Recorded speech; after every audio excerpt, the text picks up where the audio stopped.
গোপালগঞ্জে চলছে ছাত্র যুব মতুয়া মহাসংঘের কাউন্সিলের মহাসম্মেলন। এ বিষয়ে আরও জানাতে সরাসরি যোগ দিচ্ছেন বাদল সাহা।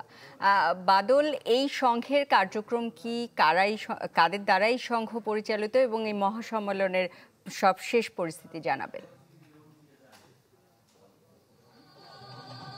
সুস্মিতা, মৃত্যুঞ্জয় গোস্বামীকে সভাপতি এবং প্রসেনজিৎ বিশ্বাসকে সাধারণ সম্পাদক করে বাংলাদেশ ছাত্র যুব মতুয়া মহাসংঘের 105 সদস্য বিশিষ্ট কমিটি গঠন করা হয়েছে।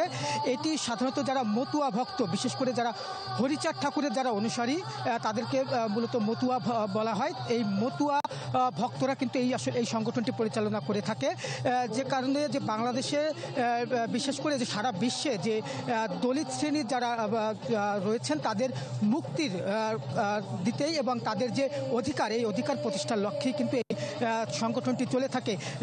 এর সকাল থেকেই কিন্তু যারা মতুয়া ভক্ত তারা এই সম্মেলনকে কেন্দ্র করে এই যে ঠাকুর যে বাড়ি রয়েছে এই ঠাকুর বাড়িতে আসতে শুরু করেন। তারা যে তাদের যে স্লোগানটি রয়েছে জয় হরিবোল জয় হরিবোল, এই স্লোগান দিয়ে তারা ডাঙ্কা বাজিয়ে তারা এই মহাসম্মেলনে যোগ দেয়। পরে বেলা 1টা থেকে মহাসম্মেলন শুরু হয় এবং চলে বিকাল 5টা পর্যন্ত। সেখানে কিন্তু আনুষ্ঠানিকভাবে পরে এই নতুন যে কমিটি, এই কমিটির নাম ঘোষণা করা হয়। এরপর থেকে কিন্তু যে সাংস্কৃতিক, যে ধর্মীয় সাংস্কৃতিক অনুষ্ঠান, এই সাংস্কৃতিক অনুষ্ঠান চলছে।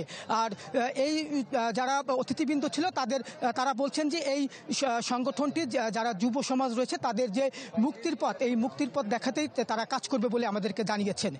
সুস্মিতা, এই ছিল আমার কাছে মহাসম্মেলনের সবশেষ খবর। বাদল, আপনাকে ধন্যবাদ। গোপালগঞ্জে চলছে ছাত্র যুব মতুয়া মহাসংঘের কাউন্সিলের মহাসম্মেলন, সেখান থেকে সরাসরি যোগ দিয়েছিলেন বাদল সাহা। বছর শেষের খুশি নগদে হবে বেশি। নগদ পেমেন্টে নির্দিষ্ট ক্যাটাগরির কেনাকাটায় 300 টাকা পর্যন্ত ক্যাশব্যাক।